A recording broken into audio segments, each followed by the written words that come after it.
Hello नमस्कार दोस्तों। मैं आज आप लोगों को मध्यकालीन भारत के इतिहास में सिंध पर अरबों का आक्रमण के बारे में चर्चा करेंगे कि ये जो सिंध का आक्रमण था वो अरबों ने किस कारणवश सिंध पर किया था। देखते हैं, मैप बना है। मैप में देखते हैं कैसे क्या हुआ था और सिंध पर आक्रमण जो अरबों का हुआ था वो किस कारणवश हुआ था, किन किन का क्या क्या उनके कारण रहे थे, उसी पर हम बात करते हैं। देखते हैं कि यहाँ पर जो अरब में था, अरब का एक दमिश्क राजधानी थी और वो कहाँ पड़ती है, यहाँ पर पड़ती है। यहाँ पर क्या पड़ता है, दमिश्क राजधानी पड़ती है। और यहाँ का जो सुल्तान होता है या खलीफा वलीद होता है, गवर्नर जिसे बोलते हैं, दमिश्क का जो गवर्नर होता है, क्या चीज गवर्नर होता है, जो गवर्नर होता है वो होता है हज्जाज। इसका जो गवर्नर होता है उसको बोलते हैं, उसका नाम होता है हज्जाज। लेकिन यहाँ पर एक खलीफा वलीद भी होता है। क्या होता है, खलीफा वलीद।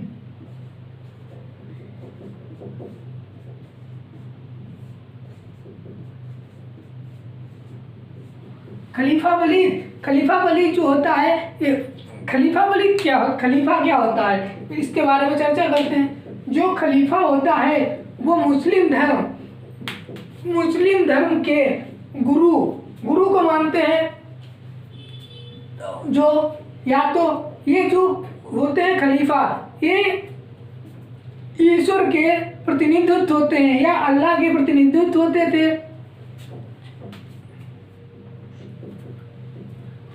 और जो ये खलीफा था वहां पर उमैयादी वंश का, कौन से वंश का, उमैयादी वंश का एक खलीफा था जिसका नाम वलीद था। ये जो खलीफा है इसका नाम वलीद कैसे, ये उमैयादी वंश का खलीफा था जिसका नाम वलीद था तथा राजधानी दमिश्क थी। ये क्या है, दमिश्क राजधानी है। यहाँ का वलीद खलीफा है और गवर्नर यहाँ का कौन है, हज्जाज है। पहले जो क्या नाम, उस्मानी जो वंश था, उस्मानी वंश की इससे पहले जो राजधानी थी वो मदीना थी और बाद में दमिश्क बनाई गई जाके थी। पहले जो राजधानी थी वो मदीना थी और बाद में हमारी राजधानी बनाई गई कहाँ, दमिश्क बनाई जाती है। और सिंध पर आक्रमण इसने दमिश्क ने क्यों किया, इसके भी कुछ कारण रहे होंगे, कुछ ना कुछ तो कारण होंगे किस वजह से इसने किया है या नहीं किया है। तो यहाँ पर क्या देखते हैं हमें कि दमिश्क से जो हज्जाज या खलीफा वलीद था उसने सिंध पर किस कारण वश हमला किया था। जब सिंध पर शासन कौन कर रहा था, यहाँ पर सिंध जो था, सिंध में शासक उस टाइम पीरियड में, किस टाइम पीरियड में, जब ये दमिश्क अरबों का आक्रमण होता है उस टाइम पीरियड में सिंध पर आक्रमण करता हो, वो क्या नाम, आक्रमण, शासन काल जो वहां पर संभाल रहा था, वो संभाल रहा था कौन, दाहिर था। और दाहिर जो था वो सिंध पर शासन कर रहा था। दमिश्क से अरबी लोग वहां पर हमला करना चाहते थे। उसके बाद में सिंध से पहले क्या, सिंध में जो दाहिर यहाँ पर था, सिंध यहाँ पड़ता है, जो सिंध था, सिंध पर दाहिर कर रहा था शासन। और उससे पहले भी यहाँ पर राय वंश का शासक था। दाहिर से पहले यहाँ पर राय वंश का शासक था, शासन काल चल रहा था उसके शासन और प्रशासन में एक साहसी नामक, कौन सा, साहसी नामक एक शासक था। किसके, राय वंश के शासन काल में एक साहसी नामक शासक था जो राय था, उसको राय बोलते थे। जो साहसी शासक था उसको राय बोलते थे। वो बौद्ध धर्म का, कौन सी धर्म का? बौद्ध धर्म का। कौन था? क्या नाम इसका? जो साहसी था, साहसी शासक जो था वो किसका अनुयायी था? बौद्ध धर्म का। और उसका वंश कौन था? साम्राज्य कौन सा था? साम्राज्य कौन सा भी मैंने बताया था? रायवंश था। मतलब रायवंश का था। जे रायवंश का, रायवंश क्या था? जो राय था उसको क्या बोलते थे? राय बोलते थे। उसके बाद में साहसी की हत्या हो जाती है। साहसी की हत्या हो जाती है और उनकी पत्नी जो होती हैं वो चाच, वो क्या नाम, वो चाच से शादी कर लेती हैं। जब क्या नाम, साहसी जो है, साहसी की धर्म पत्नी जो होती हैं वो चाच से शादी कर लेती हैं। जब साहसी की मृत्यु हो जाती है, साहसी की मृत्यु के बाद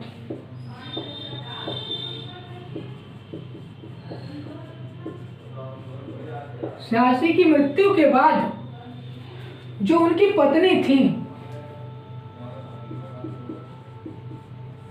उनकी पत्नी जो थी चाच शादी कर लेता है।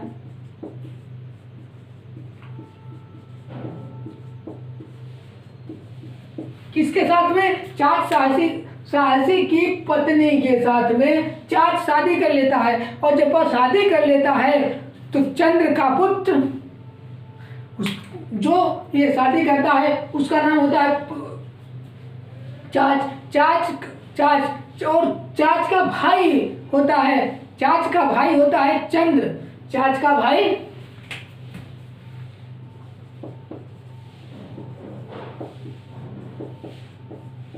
भाई चंद्र और चंद्र का पुत्र दाहिर। मतलब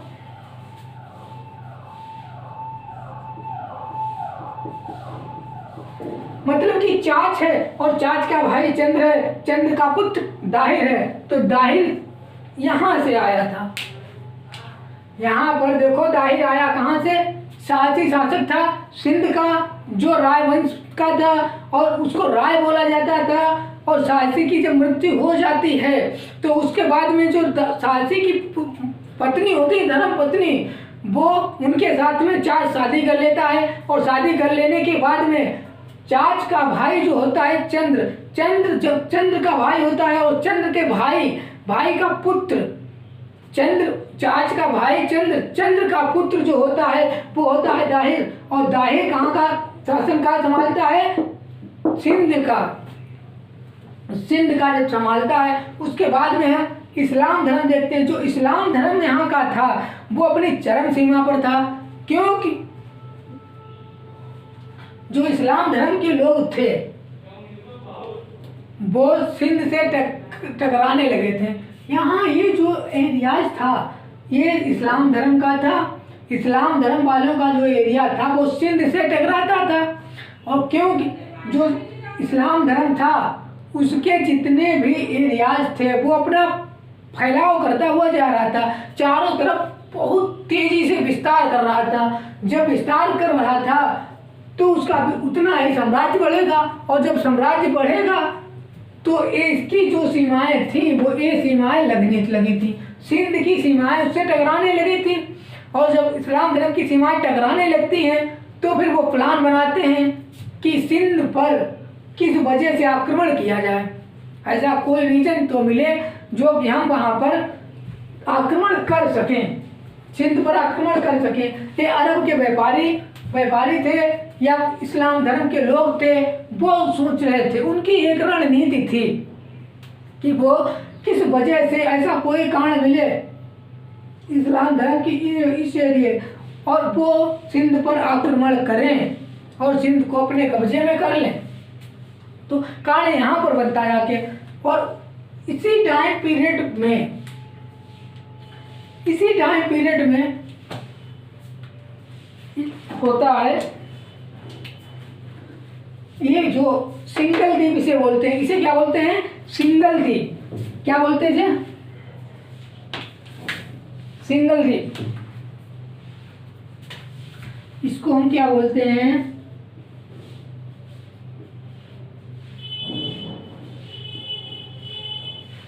इसको बोलते हैं सिंगल द्वीप। और सिंगल द्वीप से एक नाव होती है।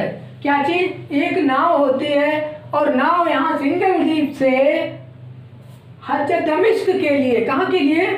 दमिश्क के लिए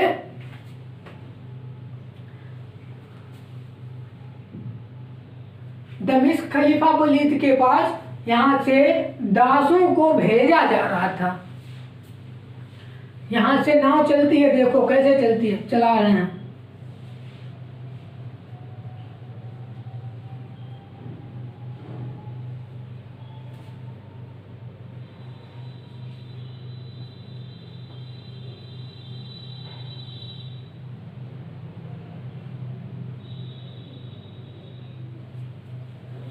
ये नाव जा रही है, देखो।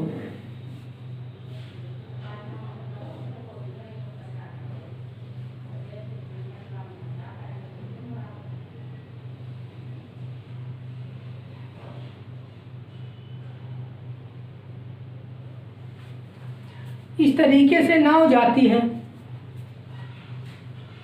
जब इस तरीके से नाव जाती है दमिश्क के खलीफा के पास तक, तो उसमें क्या देखने को मिलता है?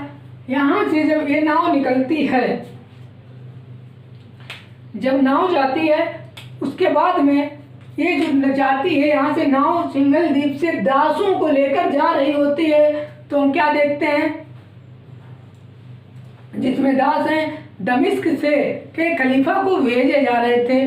और जब नाव दमिश्क के खलीफा को भेजे जा रहे थे और जब नाव दमिश्क को जा रही थी, यहाँ से देखो चल चुकी है। और उसके बाद में रास्ते में देवल बंदरगाह पड़ता है। कौन सा बंदरगाह? देवल बंदरगाह। वो यहाँ पर है।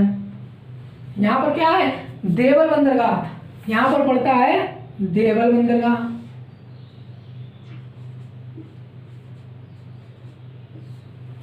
यहाँ पर देवल बंदरगाह पड़ता है और यहीं पर इनकी जो नाव होती है वो लूट ली जाती है। जब यहाँ पर बंदरगाह पे लूट लिया जाता है, और तो देवल के अड़ोस पड़ोस जो थे, यहीं पर जनजातियां कुछ बिलोंग करती थी, रहती थी। जैसे मेड़ हो गए, कुर्क हो गए, कव्याली हो गए, प्रकार की जनजातियां रहती थी। यहाँ पर जो जनजातियां रहती थी, उन्होंने इस वाली नाव को लूटा था।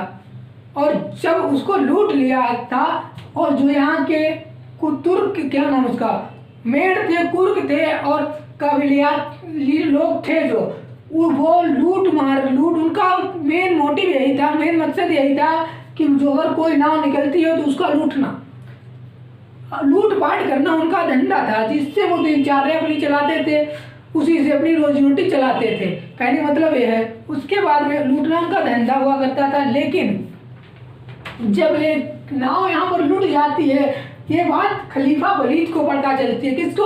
खलीफा वलीद को पता चलती है कि उनकी सिंगल द्वीप से नाव आ रही थी और देवल बंदरगाह पे लूट ली गई है। ये चीज खलीफा वलीद को पता चलती है, तो खलीफा वलीद बहुत ही काफी नाराज होता है, बहुत ही ज्यादा नाराज हो जाता है। और वो क्या कहता है? दमिश्क का जो खलीफा होता है, खलीफा वलीद, वो सिंध के दाहिर से, यहाँ पर कौन था? सिंध पे का शासन कर रहा था दाहिर। और दाहिर से बोलते हैं कि आप मेड़ और कुर्क, जो मेड़ और कुर्क जातियां थी वहाँ की, उनके पड़ोसी देश पड़ोस में, उन पर आप हमला कीजिए।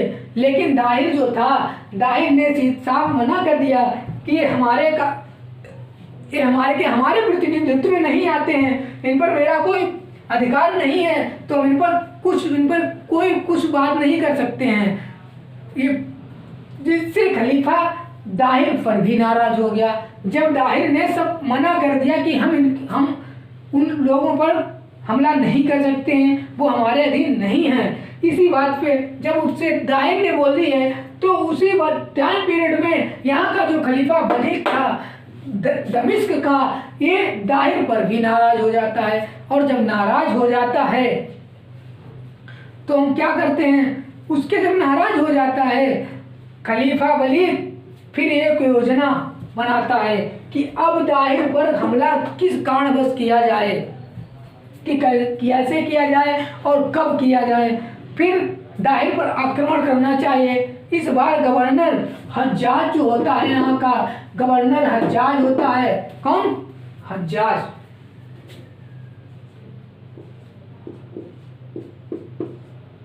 हज्जाज होता है और हज्जाज जो होता है वो वहां से हज्जाज उबैदुल्ला को भेजता है। कहाँ के लिए?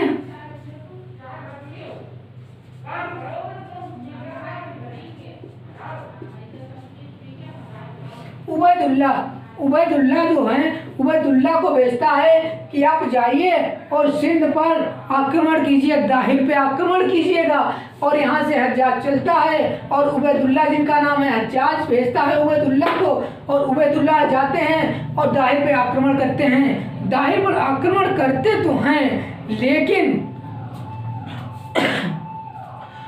उबैदुल्ला पूरी तरह यहाँ पर उबैदुल्ला दाहिर के साथ में यहाँ पर उबैदुल्ला परास्त हो जाते हैं। क्या होता है? उबैदुल्ला परास्त हो जाते हैं। उसके बाद में जब उबैदुल्ला परास्त हो जाते हैं तो फिर हज्जाज किसको भेजता है? उबैदुल्ला के बाद में फिर उबैदुल्ला के बाद में हज्जाज जो होता है वो बुंदेल को भेजता है। किसको? बुंदेल को भेजता है। और जब बुंदेल फिर दाहिर पे हमला करता है। किस पे? दाहिर पे हमला करता है। दाहिर पे हमला करता जाके, और इस टाइम पीरियड में भी जो बुंदेल होता है बुंदेल को भी दाहिर परास्त कर देता है। ये बुंदेल को परास्त कर देता है और दाहिर यहाँ पर भी जीत होती है, यहाँ पर भी पराजय होती है। यहाँ पर परास्त कर देता है और दाहिर जीत जाता है। जब दाहिर जीत जाता है तो उसके बाद में हज्जाज फिर लास्ट बार में मीर कासिम को भेजता है। किसको भेजता है? फिर यहाँ से दोबारा से जो हज्जाज होता है वो किसको भेजता है? मीर कासिम को।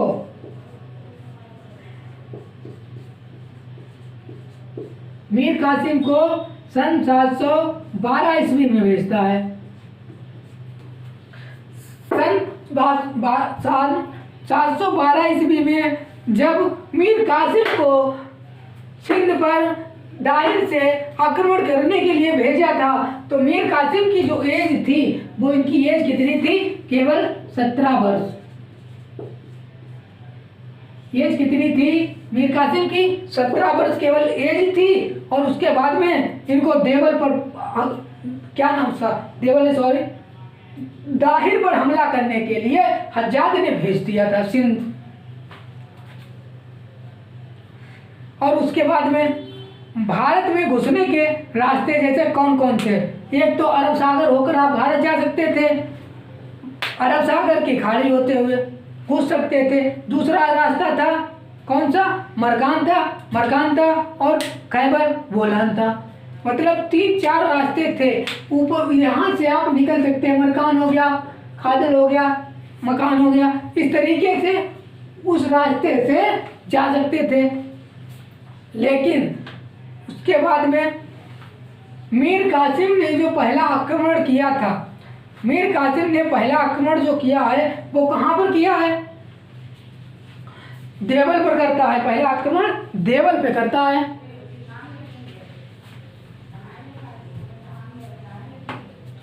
पहला जो आक्रमण होता है मीर कासिम का वो कहाँ करता है? देवल पे करता है। और देवल पे जब करता है अपना आक्रमण है,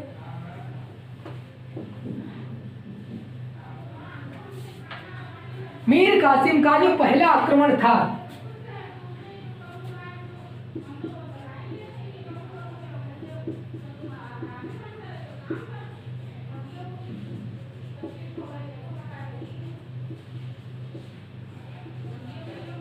मीर कासिम का पहला आक्रमण जो था वो देवल बंदरगाह में हुआ था।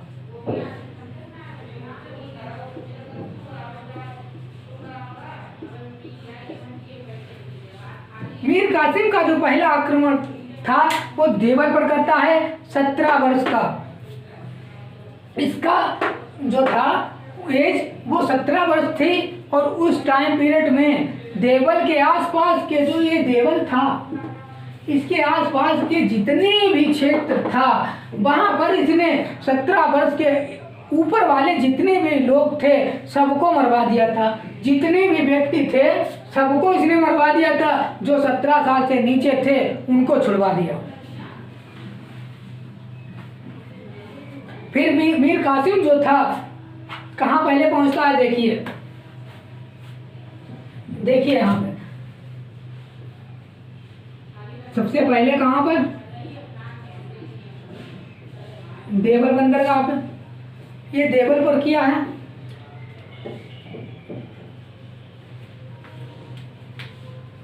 देवल पर आक्रमण पहला किया। जब देवल पर आक्रमण किया है तो यहाँ पर क्या किया, 17 वर्ष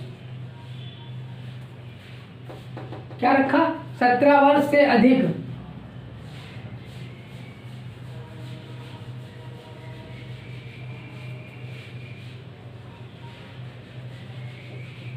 अधिक के लोगों को मरवा दिया।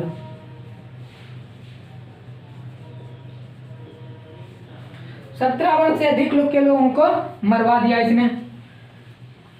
एक नहीं जितने भी व्यक्ति थे यहाँ के सबके सबको मरवा दिया और सबके सबको मरवा दिया है। फिर उसके बाद में ये बढ़ता है देखो नीरून की तरफ। कहाँ, ये हमारा देवल था और उसके ठीक बाद में,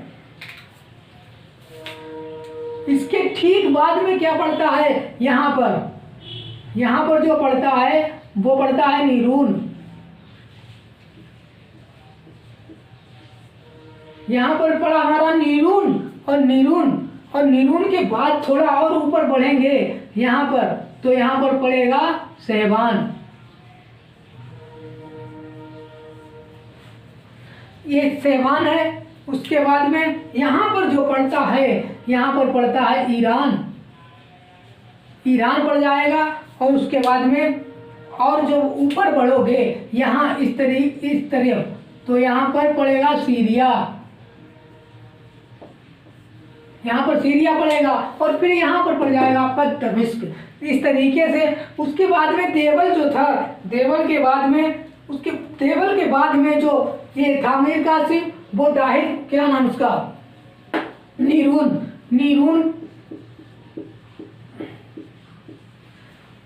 में पहुंचता है। नीरून पर अपना आक्रमण करता है। नीरून में भी आक्रमण करता है, नीरून की तरफ बढ़ता है और नीरून में बौद्ध लोग होते हैं। यहाँ पर कौन होता है, बौद्ध। जो बौद्ध होते हैं वो खुद को आत्मसमर्पण कर देते हैं।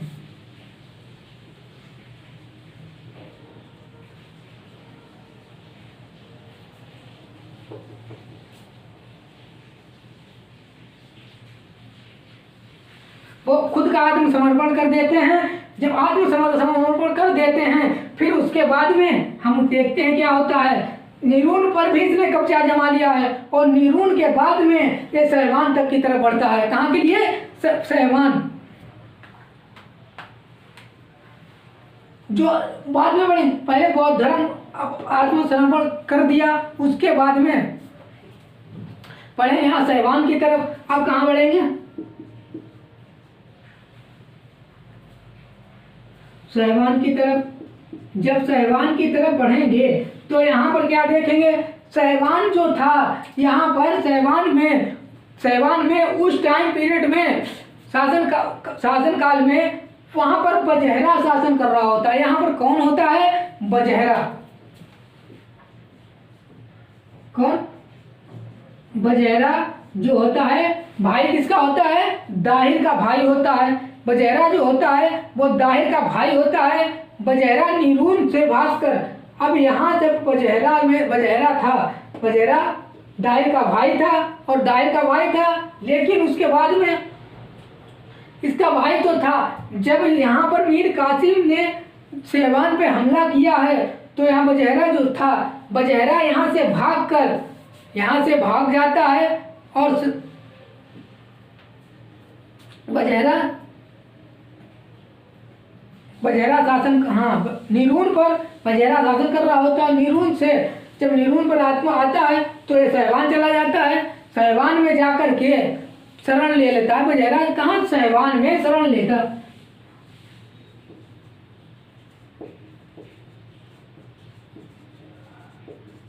शासन कर रहा था ये नीरून पे। नीरून में बौद्ध लोग थे और बौद्ध लोगों ने आत्मसमर्पण कर दिया था। तो उसी टाइम पीरियड में ये भाई था शहबान, बजहरा था, दाहिर का भाई था। और नीरून पर जब मीर कासिम ने आक्रमण किया है तो बजहरा यहाँ से भागकर शहबान भाग गया और वहाँ पर इसने जाकर शरण ले ली। और उसके बाद में यहाँ से नीरून से तुरंत फिर नीरून से शहबान आ गया। कौन?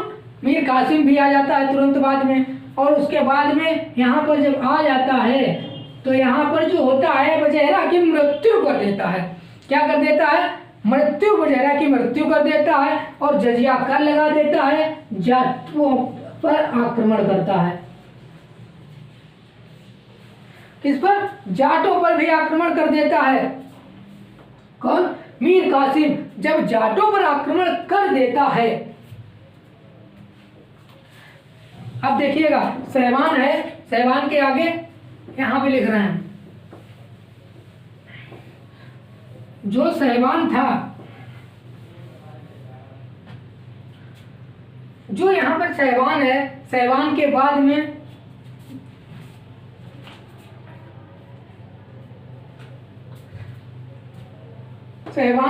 में हमारा आता है क्या? जाटों पर आक्रमण। क्या चीज? शहबान। हाँ, यहाँ पर जाटों का आक्रमण होता है। जाटों का जो मुखिया होता है, जाटों का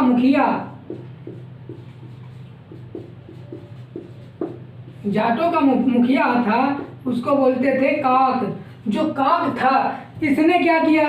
ये सिंधु नदी, अभी देखो यहाँ पर तक बजहरा की हत्या यहाँ पर कर दी गई, बजहरा की हत्या कर दी गई। और यहाँ पर देखिएगा अभी तक जो मीर कासिम था वो अभी सिंधु नदी नहीं पार किया है। सिंधु नदी ये है, ये बनाई है मैंने, सिंधु नदी ये दर्शा दी है। उसके बाद में अब हम क्या देखते हैं, ये सिंधु नदी है, इसको इसके पश्चिमी तट पर ही है, अभी इसके पश्चिमी तट पर है। और शहबान में जजिया कर लगा देता है, जाटों पर आक्रमण कर देता है। और उसके बाद में जो जाटों का मुखिया होता है वो होता है हमारा काक। जाटों का मुखिया जो होता है वो होता है काक। और सिंधु नदी पार करके दाहिर जो था सिंध का जो दाहिर था उसने शरण ले रखी होती है। कहाँ पर? क्या नाम उसका? सिंधु ने अपनी शरण जो ले रखी होती है वो ले रखी थी रावर में शायद शरण ले रखी होती है। यहाँ पर पड़ता है रावर कहाँ? यहाँ पड़ता है रावर। और उसके बाद में यहाँ पड़ता है सुल्तान। यहाँ रहता था एक सुल्तान था, उसको बोलते थे काकोट।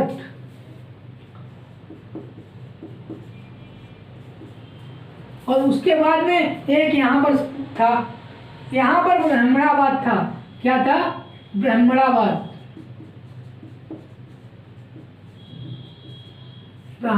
पड़ता है। उसके बाद में देखते हैं क्या होता है। जो यहाँ के काक लोग थे, जाटों में काक होते हैं, काक मुखिया जिसे बोला जाता है, जाट का मुखिया उसको बोला गया है काक। ये उसने खुद को मीर कासिम के सौंप दिया था, आत्मसमर्पण कर दिया था। जब आत्मसमर्पण कर देता है और मीर कासिम का काक जो होता है वो साथ दे देता है। जब साथ दे देता है तो क्या होता है? जब साथ दे देता है तो जो सिंधु नदी ने पार करनी थी वहां पर ये दो नाव का बेड़ा बना देते हैं, मतलब आपस में दोनों नाव भेड़ देते हैं और नाव का बन जाता है पुल। जब पुल बन जाता है और पुल के पार जो नदी होती है उसके ठीक पास में ये क्या रावण है, रावण को में जाकर पकड़ दबोच लेते हैं। किसको? दाहिर को। जब दाहिर को दबोच लेते हैं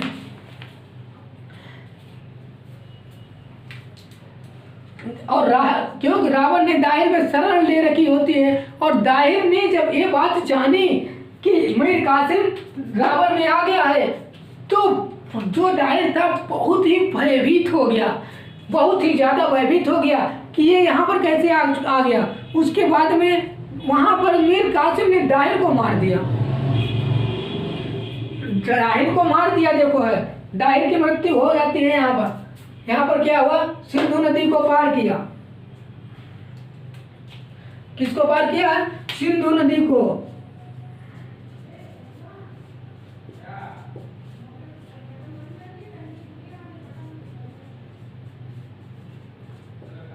यहाँ पर सिंधु नदी को पार किया है, सिंधु नदी को पार किया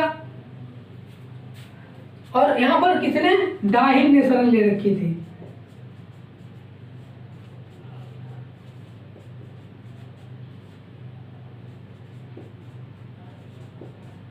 रावण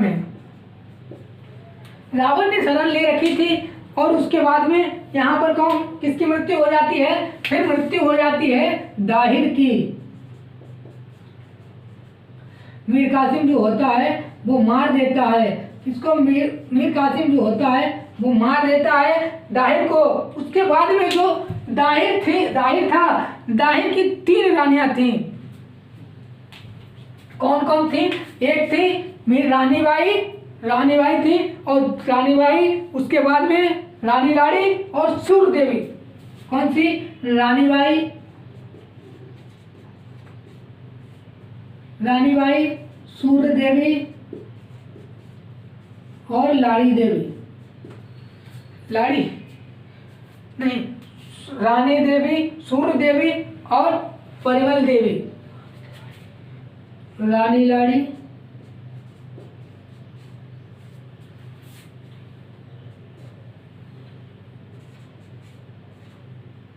परिमल देवी।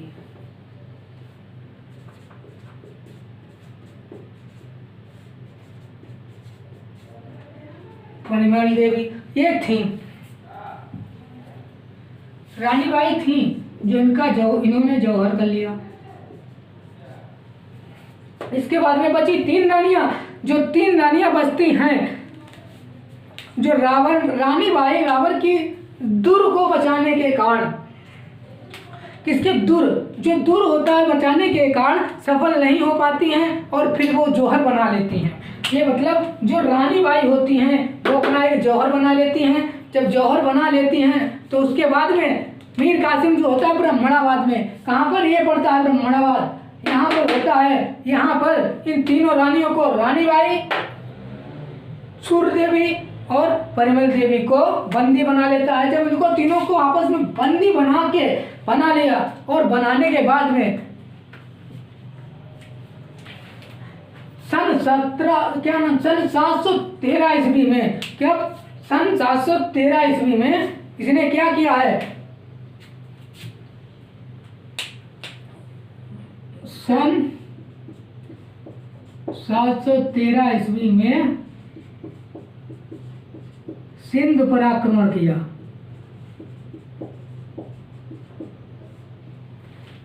सन 713 ईस्वी में इसने मुल्तान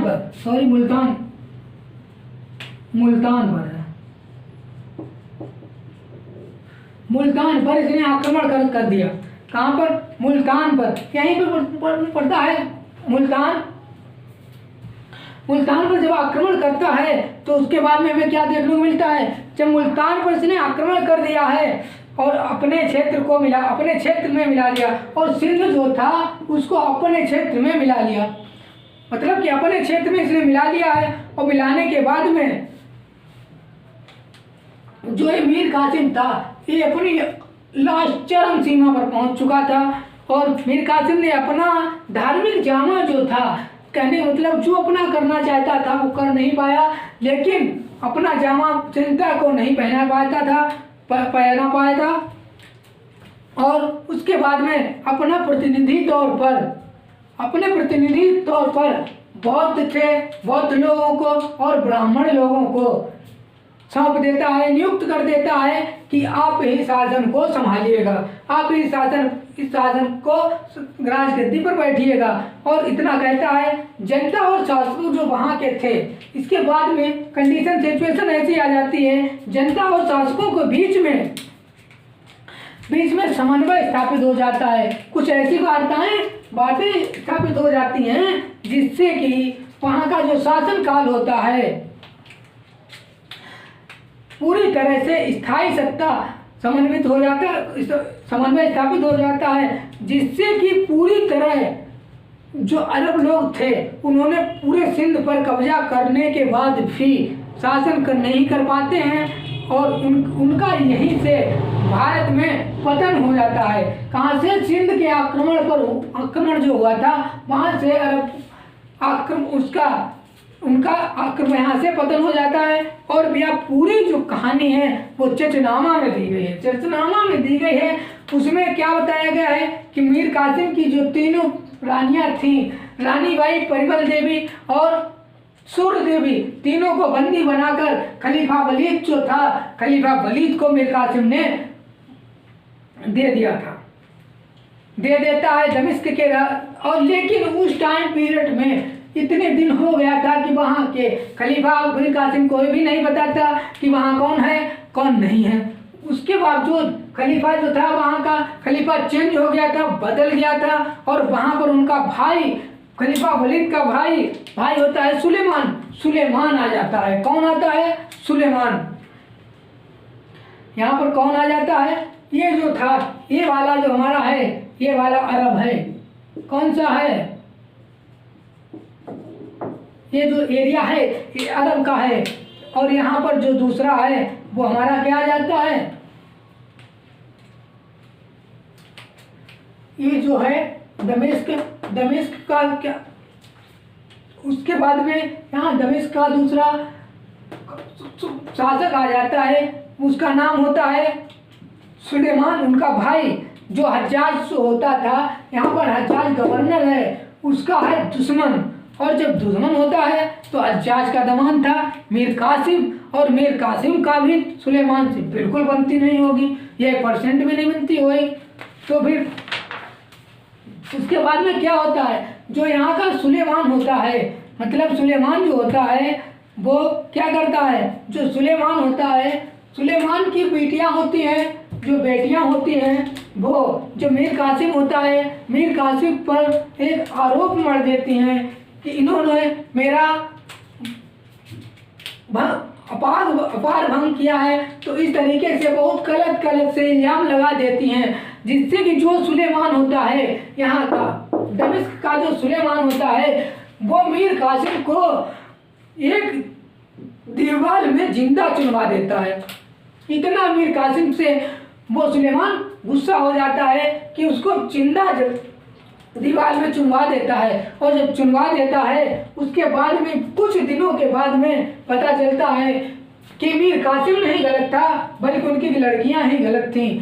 तो जब उनको एक बात पता चलती है तो वह जो सुलेमान था, वो सुलेमान अपने लड़कियों को भी मरवा देता है। अपनी लड़कियों को क्यों? उनकी लड़कियां ही झूठ बोल रही थी, जिससे कि उनको बहुत बड़ा नुकसान हुआ था। उन्होंने मीर कासिम को ही जिंदा चुनवा दिया था इस वजह से। उसके बाद में क्या देखते हैं, उसके बाद में जब यहाँ पर सुलेमान ने वो अपनी लड़कियों को भी मरवा देता है, और फिर उसके बाद में उम्मयादी खलीफा जो होते हैं, उम्मयादी खलीफा क्षेत्र में दूसरे खलीफा आ जाते हैं। जो उम्मयादी खलीफा यहाँ रहते थे वहाँ पर दूसरे आ जाते हैं, क्या चीज़? दूसरे खलीफा आ जाते हैं, उन्हें अब्बासी खलीफा बोलते हैं। कौन सा खलीफा बोलते हैं? अब्बासी खलीफा बोलते हैं। और अब्बासी खलीफा बोलते हैं, जब अब्बासी खलीफा बोलते हैं, उसके वो थे जो उन्होंने अपना राजधानी क्षेत्र दमिश्क से, ये दमिश्क है, और दमिश्क से उठाकर बगदाद रख दी जाके। क्यों? जो राजधानी होती है वो होती केंद्र में, सदैव ही केंद्र में होती है, ठीक। तो उसी वजह से ये दमिश्क से उठाकर इन्होंने बगदाद में उठा पटक दी, राजधानी बगदाद लेकर चले गए। अरबों ने भारत पर आक्रमण तो किया, लेकिन कोई स्थायी रूप नहीं दे पाया। उसके बाद में जो खलीफा उमर था, उमर के काल में भारत के पर कई आक्रमण हुए थे। 636 में, जैसे कि 636 में आक्रमण हुआ था, कहाँ पर हुआ था? मालाबार के तट पे। मुस्लिम 636 के आसपास मुस्लिम भारतीयों के संपर्क में आए थे। कितने में? 636 में। हाँ, 636 ईस्वी में मुस्लिम भारत के संपर्क में आए थे।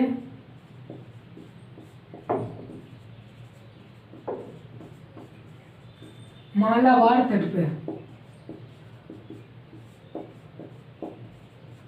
अब एक चीज और तुमको हम बताते हैं।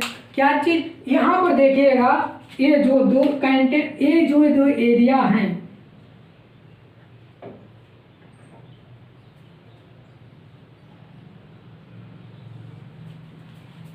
ये जो दो एरिया मैंने बनाए हैं, ये कौन सा था? पल्लव,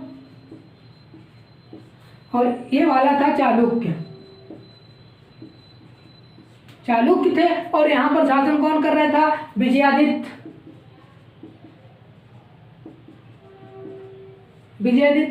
और यहाँ पर कौन था? यहाँ पर थे पल्लव। इधर को इसमें कौन शासन कर रहा था?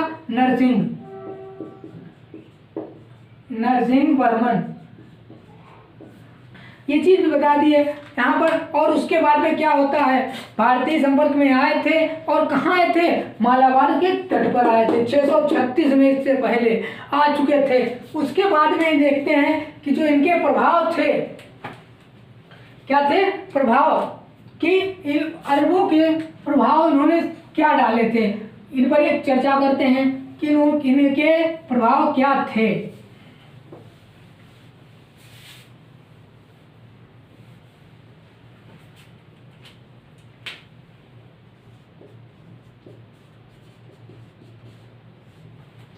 इनके प्रभाव देखते हैं।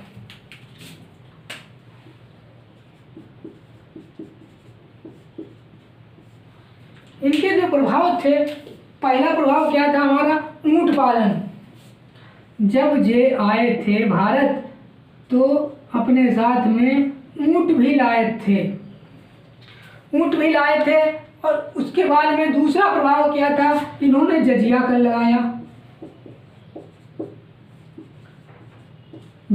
लगाया। और तीसरा क्या था? सिक्के। कौन से? बिरहन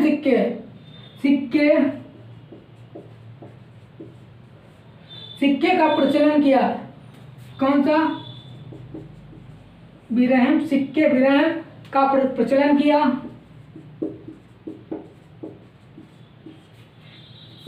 और चौथा जो था, वो खजूर की खेती की।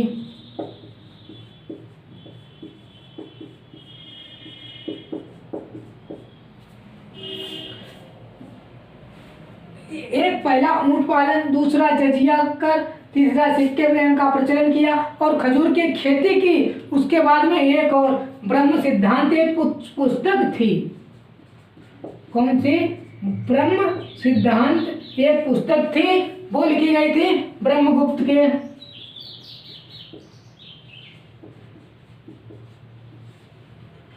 ब्रह्मगुप्त अपने साथ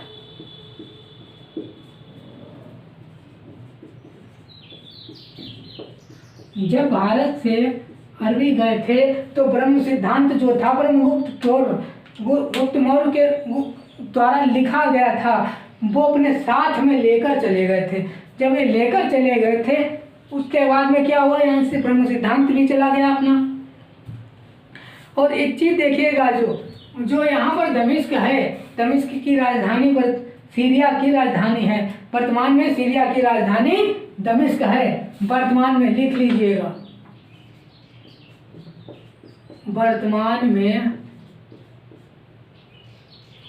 वर्तमान में जो है सीरिया की राजधानी किसकी है? सीरिया की राजधानी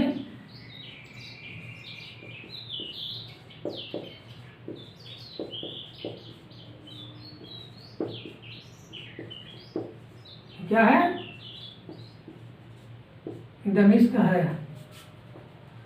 दमिश्क है। उसके बाद में हमें क्या देखने को मिलता है? पैरेलल पर शासन कर रहा था कौन? काकरकोट यहाँ पर। उसके बाद में पल्लव में नरसिंह था और चालुक्य में विक्रमादित्य था। और उसके बाद में इन सब ने